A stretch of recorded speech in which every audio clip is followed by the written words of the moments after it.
money, of course, is merely a technology by which we transport value over time and space. And without it, our species would have to consume in the present everything that it produces. Most species do. They have to eat what they kill right away, lest it be stolen or spoiled.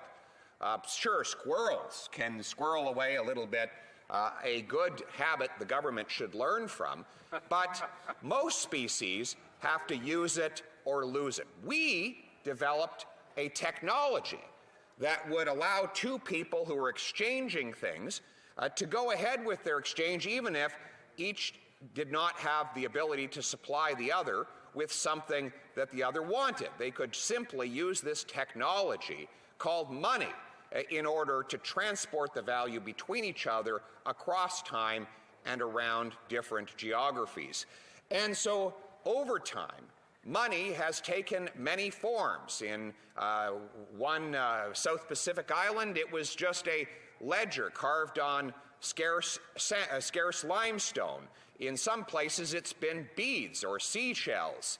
In prisons, they use cigarettes. In school, they used to use candy when I was a kid. Throughout history, it became metal, some precious, some brute. We had gold, we had silver, we had copper. Many different means of translating value across space and time have been used, but politicians have found it a nuisance to pay their bills using money with integrity, because back in 1215, poor old King John was forced by the barons and the commoners to sign this nuisance of a document called the Magna Carta, the Great Charter. And in that document was inscribed the principle that the Crown could not tax what the people had not approved. And that principle is still in place here in this Parliament today. Government can't spend what we don't vote on 800 years later. And you look around and see the beautiful green here. You know where that comes from, of course. It's because that was the color of the fields in which King John was made low. And that green should remind everyone that the people in the fields who are actually doing the work, they're the ones that produce the money that we spend around here. That might have been a better answer in the committee than a government's broader macroeconomic framework, Mr. Speaker. But I digress. But you see what happened after King John was prevented from going on taxing what people had not approved. He was forced to go back to the commoners to get their permission to take their money. He and his successors would become increasingly creative in sourcing the cash that they acquired. Years later, King Henry VIII, who is more famous for clipping off the heads of his subjects, decided that he could get his hands on money by clipping coins. He and his regime would clip off the edge of the coin, and that way they could melt those edges down and make more coins. And back then, it was hard to make coins because it was the British pound, which was a pound of silver. And by clipping off a piece, you could melt it down and create more coins, and John could inflate the value of currency in his hands, thereby deflating the value of the wages that his peasant class earned. He got even more creative later on, and this is how he got his famous nickname. He would actually have his minters melt down the British pound, and he would re-mint it with just a tiny coat of silver around the outside of a copper coin. So people would think they were getting a silver coin. Meanwhile, on the inside, what they actually got was copper. The problem is, being the egomaniac that he was, facing outward from the coin, he didn't want a profile shot. His face was on the coin, and it stared everyone in the eye when they looked at that coin.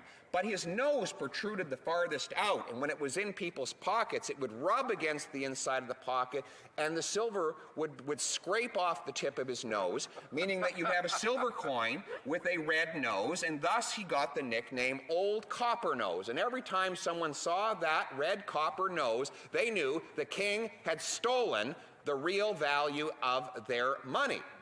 Throughout time, other politicians have found other creative ways.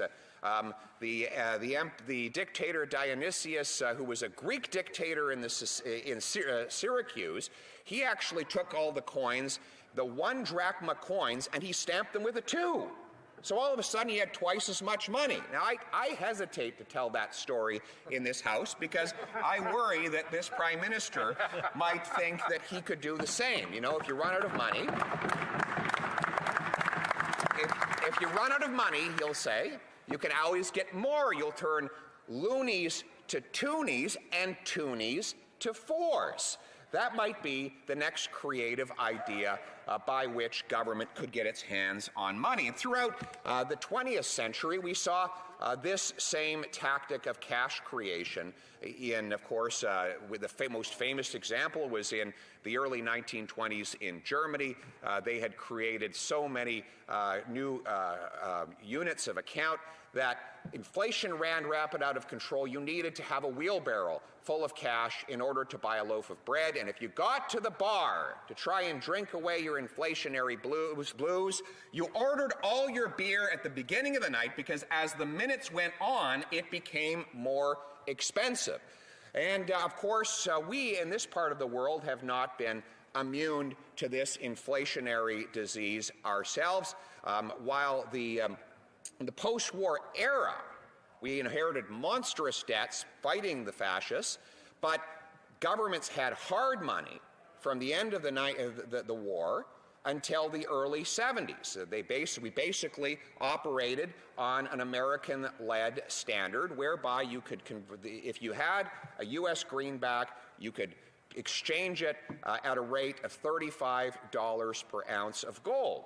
And in that period, of course, we had an enormous amount of prosperity. The Americans paid off their war debts. Here in Canada, with solid currency, we wrestled the inflationary beast to the ground in the post-war era. We took our record debts that we inherited from the war. We paid them off. We increased the size of the Canadian economy by 300%. And by 1933, we had basically become a debt. In 1973, we had basically become a debt-free country. But then what happened in the 1970s?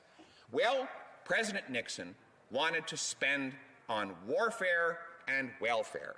Of course, the Americans were bogged down in Vietnam, which was costly an enterprise, and President Nixon wanted to keep his popularity at home, so he decided to spend.